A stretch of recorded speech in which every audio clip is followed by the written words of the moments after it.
ভাই অনেকগুলো ফুল দিয়ে আমাকে একটা ফুলের তোড়া বানিয়ে দাও তো। সরি স্যার, সব ফুল বিক্রি হয়ে গেছে, দেওয়া যাবে না। বিক্রি হয়ে গেছে মানে? সম্ভব না স্যার, কইলাম না। দেখেন ভাই, আমার দাদিমায়ের সাথে আমার 8 বছর পরে দেখা হচ্ছে, আমার একটা ফুলের তোড়া লাগবেই লাগবে। সরি, সাইডে সাইডে ম্যাডাম আছে। ম্যাডাম আপনি আসছেন? আপনার সবকিছু রেডি আছে। ও, বিল কত হয়েছে?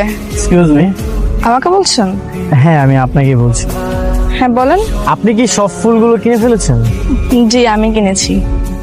না মানে আমার কিছু ফুল লাগবে, একটা তোড়া বানানোর জন্য কিছু ফুল দিলেই হবে। আপনার কি খুব দরকার? হ্যাঁ, খুব দরকার। আচ্ছা ভাই, এক কাজ করেন তাহলে, ওনাকে একটা তোড়া বানানোর মতো ফুল রেখে বাকিগুলো সব গাড়িতে ওঠান। Thank you so much. আপনার নামটা কি আমি জানতে পারি? কেন, নাম জেনে আপনি কি করবেন? এখন নাম জানতে চাইছেন, একটু পর নাম্বার চাইবেন, তারপর বলবেন বাসা কোথায়, এটা সেটা আরো কত কি। শুনেন, এসব ফাও পেঁচাল আমার সাথে পারবেন না।